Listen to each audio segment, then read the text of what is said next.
Hello, solo gamers, and welcome to Lonely TTRPG, the solo actual play and review podcast. I'm your host, Steel Stash, and this week we're playing Lone Eons, written by David Blandy and Laurie O'Connell, with some beautiful cover artwork done by Daniel Locke and some amazing illustrations inside by Jacob Berry, with the layout by David Blandy. So, Lone Eons is a journaling role-playing game played by taking on the role of a post-human character in the deep future. This book is a remix of the Lost Eons Player's Guide, repurposed for solo play, so there are some repetitions to keep the solo game self-contained. So if you are familiar with Lost Eons, this is specifically designed to help you with solo games. I am not familiar with Lost Eons, so I am coming in blind. Let's see how this goes. So we have cards and prompts to help set the scene, outline the flora, fauna, and the world around you. Always interpret prompts in a way that makes sense for your story.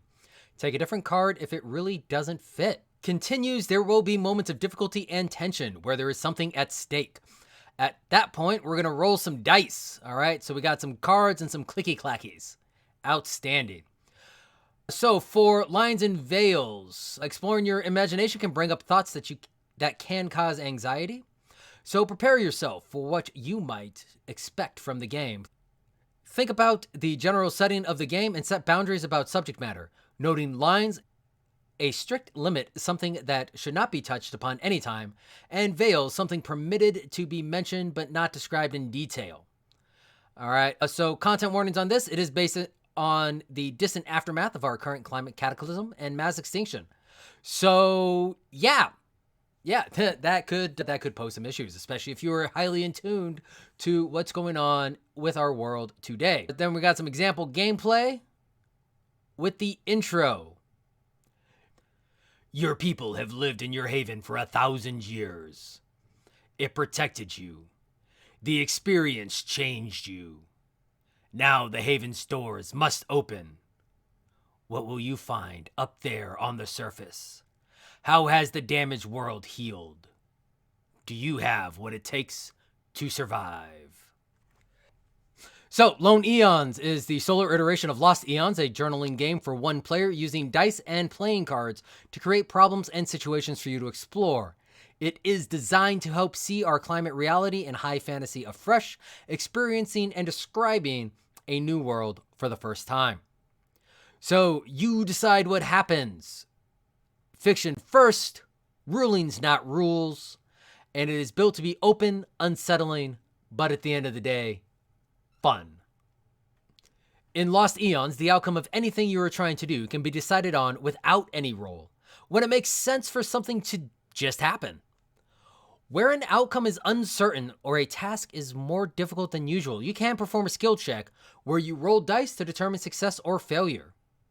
So for equipment, we need a journal and pencil, a deck of standard cards, some D6s, 3D8, and a D4. If we only have use them, flip a coin. The game says it's not your dad. To paraphrase The Simpsons, do what you want. It's a book, it's not the... All right. So rolling through the rest of the manual, which is a 48-page manual, we have a lot of stuff. This might be a little much to try and do on just a single blind react, but hey, that's the name of this game. We blind react. All right. Oh, we got some beautiful maps and some player sheets. Okay, cool. So let's get into the quick start solo rules. You can play with a full character sheet and define roles using the rest of this book. Alternatively, use the sample or the simple rules. If you're uncertain about what might happen, make a test against the world. Roll a d6 for your soul and a d4 or d6 or d8 for your skill, depending on how confident you feel about your character at this moment. Roll 2d8 for the world. If your highest single number meets or beats the higher number on the world dice, you succeed. If it meets or beats the lower number on the world dice, you succeed with a complication. Perhaps you're wounded, perhaps you're lost, or something breaks. If you fail to meet either die, you both fail and suffer a complication. If you roll double on the world die, roll for a rumor All right, so this game is played through scenes. The first scene begins with your first experience on the surface world and comes through the Oracle, a standard pack of cards separated into suits and shuffled so that you have 4 randomized piles. As you progress through the wilderness between the features and settlements, time passes and things happen. Record your reactions in your journal, and you can be as dull or as elaborate as you want. Those are my words, not the game's words. Of course, none of you listening to me are dull. You are amazing, which is why you listen to us.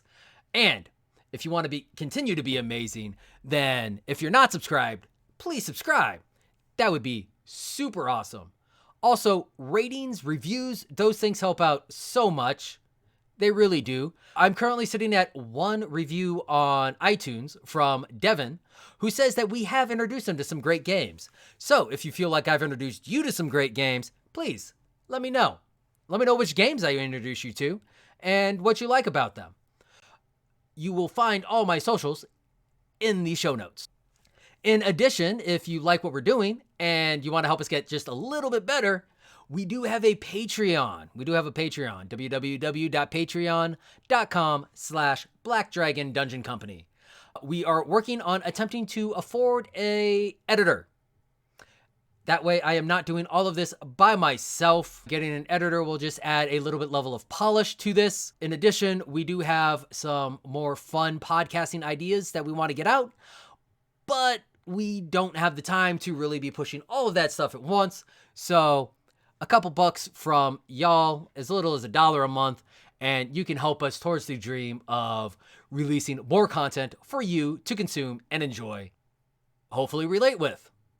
But with all that being said, I think it's time to about dive on in, don't you? So we are going to need a map. So I'm going to go ahead and go to some of the amazing maps back here, and I'm going to go ahead and snag one of those. So we're going to drop our lovely map right in here. And in addition to all of that, I'm going to take one of the pre-generated player sheets. It looks like we have several different things that we can do. We have a psych, which always found yourself able to read people's feelings and intentions in an instinctive way. Shifter, you remember the first time it happened and you knew it was something you had to hide. A salvager, which most days you can just find enough to exchange for your food that night, but sometimes there's something intriguing in that pile. A seer, since youth you found yourself attuned to the matrix of essence, able to create a flame at the tips of your fingers or still the wind for a moment. A scrapper, the only way to get by has been fending for yourself and looking after those dear to you. The outcast who never felt at home in your society, fighting a life on its margins, forging a life on its margins. So that's 6 classes. All right, as per usual, we are going to go ahead and roll for our class. So that's a 4. So that's the seer. Outstanding. We got the magic one. So I'm going to go ahead and drop my player sheet on my map as well. So we have our map, we have our player sheet, and we are about ready to go, I would say. All right, so like we said, this game is played through scenes. The first scene begins with your experience on the surface world and continues through the Oracle. So first of all, we have to divide our deck up into the various suits. Unfortunately, I don't think that's something I'm going to be able to do on stream, not at least in any decent amount of time. So dear viewers, those of you who are following on YouTube, I apologize, you're not going to see the cards. But for those of you listening to the podcast, you'll be able to hear, because as normal, I will announce what I get. Open up this brand new pack of cards that we got because my son, God bless him, loves to come and ask me for cards and dice when I'm doing my normal gaming with my TTRPG groups. So I have a deck that is missing several cards. So we had to go buy some special ones just for me and also, for him, so that I could continue to give him cards and he would not be constantly stealing mine. All right, so give these all a quick shuffle. This is not the best shuffle in the world, I'm not going to lie. It's a brand new deck, and we are trying to do this all in one shot. All right. So the goal is, as we travel, we seek insights and fear doom. The insights are the 4 aces. When they come up to play after the action, roll against the world. If you succeed, keep the card and roll for a rumor. Doom is the 4 kings. When they come up into play, keep after action, roll against the world. If you fail, keep the card and take harm. Once you have the 4 insights or doom, the game ends. Insight ends well, and you live on to share knowledge. Doom and the journey ends badly in lonely misery, taken by the Cryorg or death. All right, so first of all, with character creation, we need to come up with a name. As per usual, our name on this is going to be Steel Stash. And a society. So we come to the back of the book. We're going to go ahead and choose one of the pre-generated societies. Somewhere in here. All right, so for societies, for 8,000 years during the course of the climate cataclysm, hundreds of thousands of vast havens were built deep underground to save the fraction of humanity. All have been affected by the arcane essence bubbling up from the Earth's mantle, mutating the people in unique and various ways. To generate a haven society, to generate the society our character comes from, roll on the tables.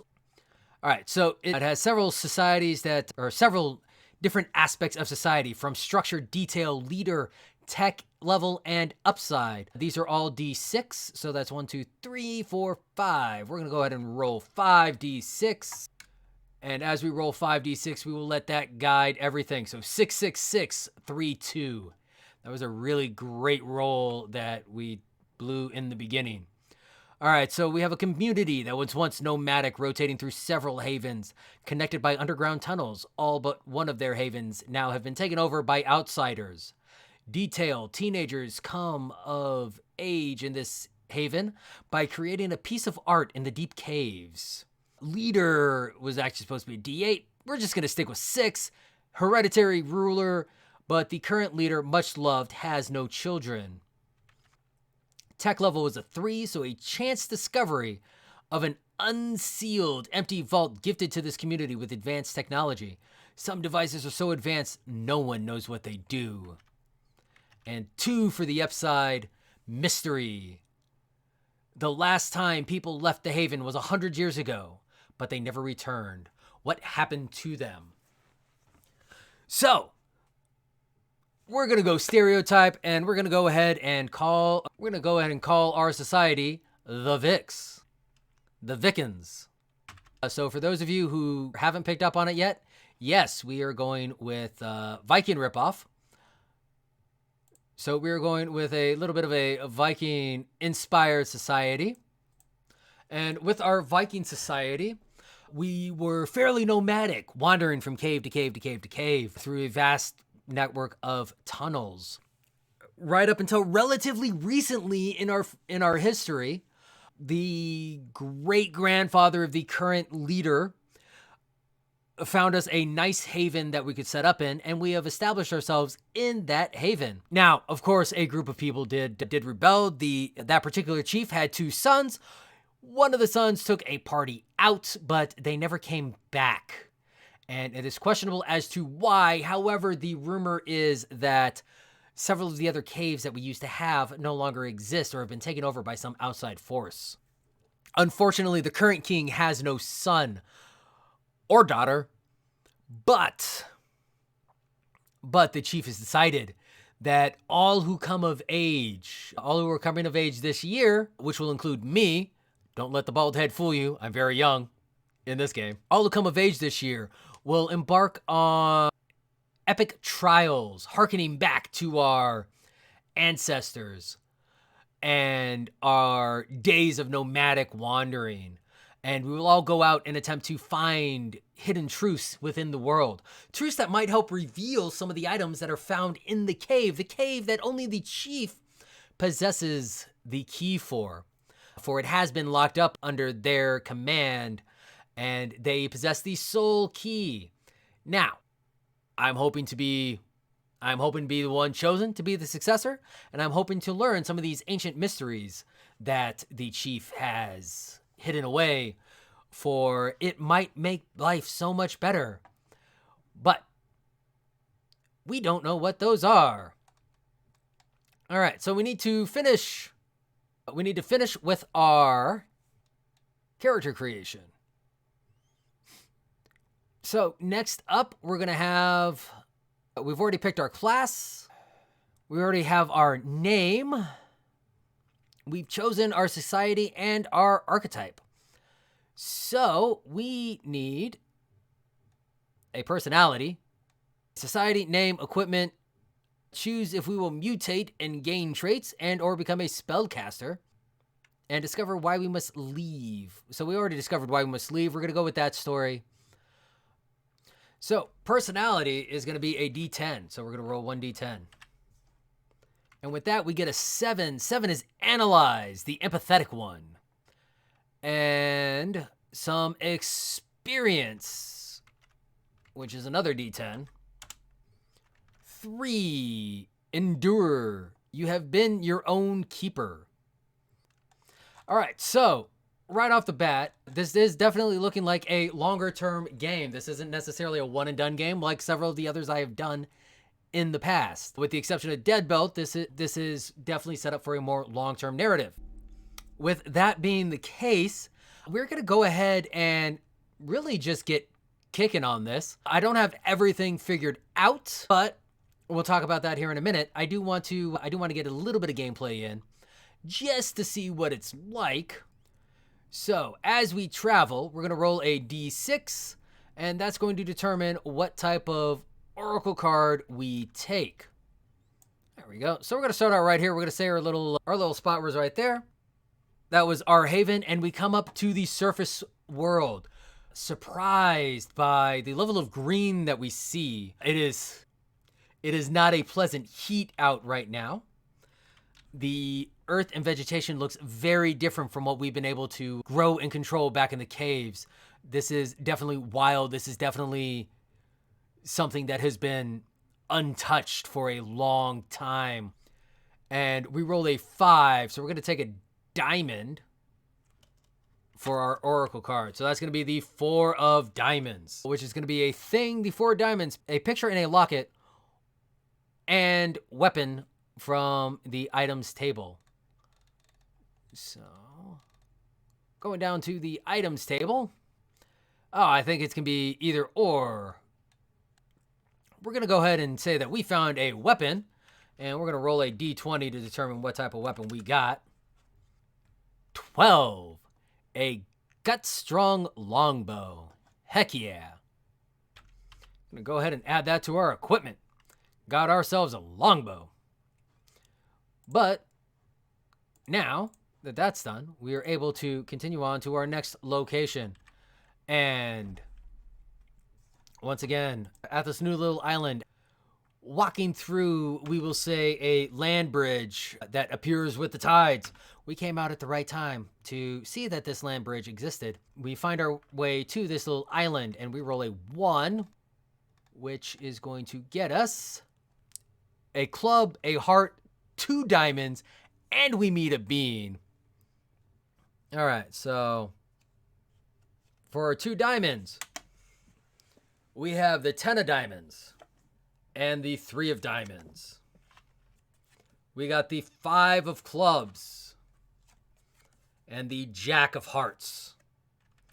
And we met a bean. So we make our first encounter upon the road. So let's go ahead and deal with that encounter first. The bean card, which is a club, defines the type of bean you encountered.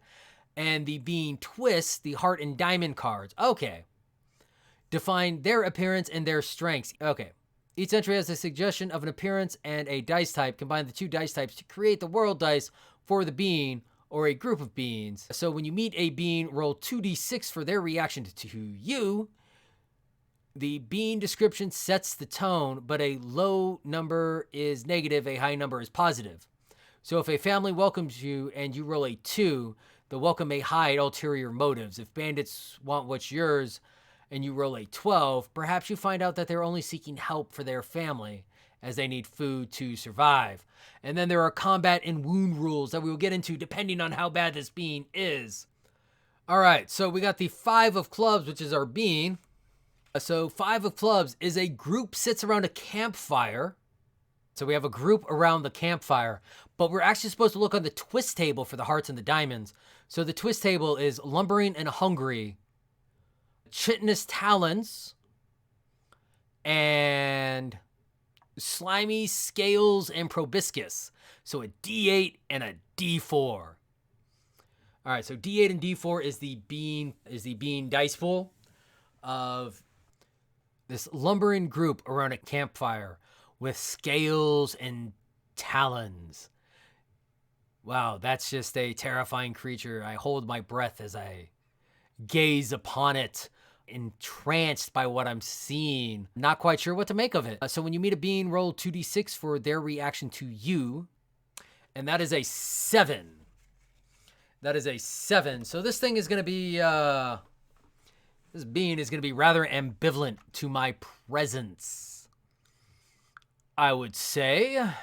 Yeah, lumbering and hungry. Ugh. All right, so we have a lumbering, hungry being around a campfire. So I roll a 7. It's not great. It's not bad. It's not great. It's about middle of the road. I don't think that the creature is I don't think the creature wants to eat me. It just wants to eat. So what options do I have? All right, so we have combat. It looks like I got a D4 to persuade. All right, so yeah, we're going to stand up and we're going to make ourselves look big. Like I said, I don't think this wants to eat me. It just wants to eat. So we're going to try to convince it that I am not the one. So I'm going to roll a D6 and a D4 if I'm not mistaken. Yeah, I'm going to roll a D6 and a D4. And they are going to roll a D8 and a D4. Not looking good for the home team on this one, Chief. Should have thought that one through. And I got a 5. I got a 5 total. So that's not good. Not good. All right. So let's hope this D8 and D4 are just as bad. They also got a 5. Heck yeah. If it meets, it beats, baby. If it meets, it beats. Actually, hang on. All right, so the higher dice is, it's not total. But we tied. We tied all the way around. I'm going to say if it meets, it beats. And because this creature was ambivalent, that's just going to glare at me. And it's just going to make its way on its way. No point in either of us really getting in a fight today, but this place, I'm going to go ahead and make my way as quickly as possible and go to my next spot for my 1d6 challenge. That is a 5, and on a 5, I'm going to take a diamond, another diamond. 6 of diamonds, so that is another thing that I found. So the 6 of diamonds is an ancient plastic toy / miscellany from the items table.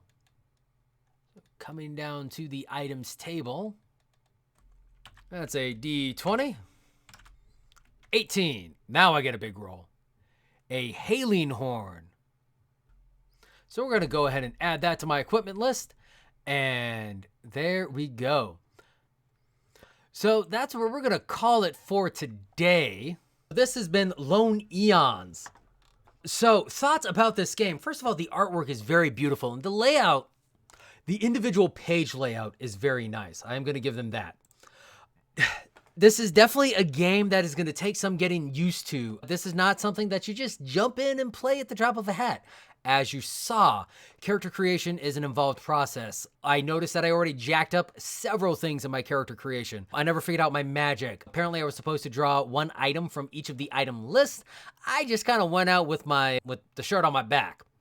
All right, so several things that taking some time and sitting down and being very dedicated on this will help out with. Now, the bright side is this does feel like a story that can be very well told or well suited for multiple sessions. This is not a one and done game. This is a sit, play for a little bit, think about this, come back, go back out, come back, go back out. So very similar to Dead Belt in that, but actually more similar to your traditional RPG or your traditional TTRPGs, which makes sense because this is a solo version of Lost Eons, a TTRPG setting. Yes, it is an intimidating rulebook. The order of things did not work for me. I will say that it did not work for me. It didn't flow. You can't just go from page to page and pick up what you need to pick up. The bright side is when you're actually sitting down and reading it, then almost all of the references, I think all of the references, have the page number associated with it. So when you actually sit down and read the book, it will say, hey, find this stuff on this page number.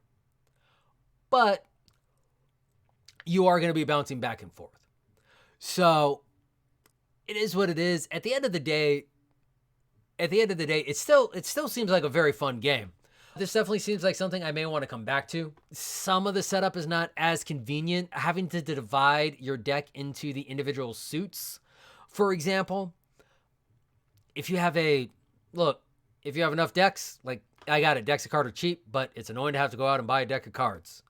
So if you have enough decks so that you can have one dedicated for this, where you just keep everything separated by suit, that is probably the way to go if this is something that you want to play on a regular basis.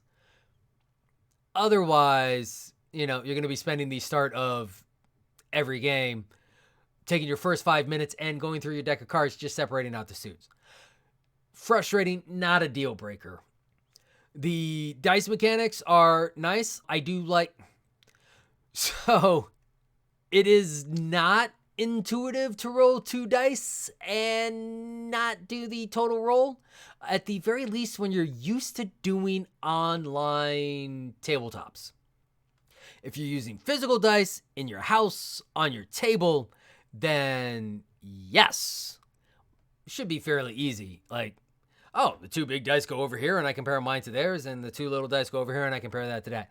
And I do like that mechanic. Don't get me wrong. I think that's a very interesting mechanic, and I do enjoy that.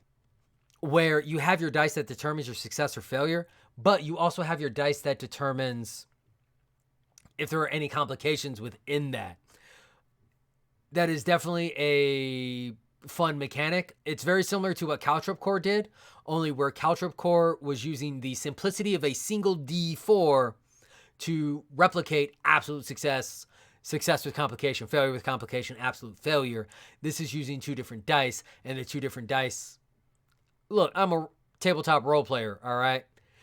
Shiny math rocks go clickety-clack, make brain go brrrr. So I do like that. I am a big fan of using 2 dice for success and complication. Like I said, all in all, this is a fun game. The setting is very well established and set up. It is definitely nice. It does just require some actual sit down and think before you jump on into it. Now, if you're listening to this right at publication, so in mid-May, this is a part of the TTRPG for reproductive rights, which is glorious. $5 gets you a whole bunch of games, 270 games for just $5 on itch. And all the proceeds for that go to support reproductive rights and fighting for reproductive rights. So something that we believe in very strongly here. We definitely got the bundle, and this game is included in it. However, on a normal day, the game is $10 on itch. You can find it at davidblandy.itch.io/loneeons. Link will be down in the show notes. So by all means, go give that a check out and see what that's like. Definitely, if you see this in a bundle and there's other stuff that you want, this is an excuse to get it.